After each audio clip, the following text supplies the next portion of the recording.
Sir, জ্বরের সময় বাচ্চাদের কি ধরনের খাবার খাওয়ানো উচিত? সবসময় মনে রাখবো পানীয় খাবারগুলো বাচ্চাকে বেশি দেওয়া লাগবে, কারণ জ্বর যখন হবে তখন কিন্তু তার দেহের মেটাবলিজমের জন্য পানি অনেক বেশি প্রয়োজন পড়ে। এরকম ক্ষেত্রে পানীয় খাবারগুলো আমরা বেশি দেওয়ার চেষ্টা করব। কিন্তু যখন বাচ্চা যেমন 6 মাসের আগে যদি জ্বর হয়, তাহলে আমরা বলবো যে মা যেন বুকের দুধ ঘন ঘন দেয় এবং আগেকার তুলনায় একটু বেশি বার যদি দেয়, তাহলে ওর ইয়েটা হয়ে গেল। 6 মাসের পরবর্তী সময় দেখা যায় যে বাচ্চার স্বাভাবিক খাবার যেগুলো সব খাবারই তাকে দিতে পারবে। প্রতিটা খাবারের সঙ্গে যেন একটু প্রোটিন থাকে, এটা আমরা চিন্তা ভাবনা করব। মাছ, মাংস, ডিম, ডাল, এই খাবারগুলো বাচ্চার থাকা উচিত। এর পাশাপাশি একটু শরবত জাতীয় খাবারগুলো আমরা বেশি দেবো। যেমন ও যদি শরবত খেতে চায়, অনেক সময় লেবুর শরবত যদি আমরা দিই, এটা হতে পারে। তবে দেখা যায় যে সফট ড্রিঙ্কস জাতীয় ইয়েগুলো আমরা যেন খেতে দিই বাচ্চাকে।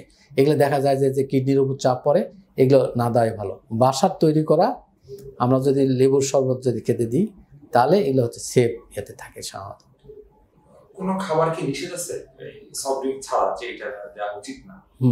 আমরা মেইনলি বলি যে যেগুলো আর্টিফিশিয়াল কালারিং খাবার এবং সফট ড্রিঙ্কসের খাবারগুলো, এগুলো অ্যাজ এ হোলই বাচ্চার অসুস্থতার সময় বন্ধ রাখবে।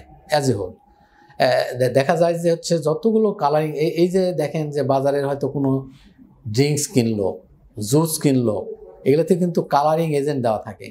একদিকে এই সময় দেখা যায় যে দেহের পানি বেশি প্রয়োজন পড়ে এবং এই কালারিং এজেন্ট দেহের মধ্যে ঢোকে, তাহলে এগুলো কিন্তু বেরোবে কিডনি দিয়ে, তাহলে এগুলো বের করে দেওয়ার জন্য আরও বেশি প্রয়োজন পড়ে। যার জন্য একদিকে পেটের সমস্যা করতে পারে, আর একদিকে কিডনির সমস্যা করতে পারে। যার জন্য কোনো ধরনের বাইরের সফট ড্রিঙ্কস থেকে শুরু করে জুস না দেওয়া ভালো। যা কিছু দিতে চাবেন, ফলের জুস বাসায় তৈরি করে দেন, আপনি লেবুর পানি বাসায় তৈরি করে দেন, অসুবিধা নাই। কিন্তু কোনোটা যেগুলোতে এই আর্টিফিশিয়ালি তৈরি হয়েছে, এগুলো অ্যাজ এ হোল অ্যাভয়েড করবেন। আর বাড়ির তৈরি করা রান্না করা খাবার কোনোটা অসুবিধা নেই।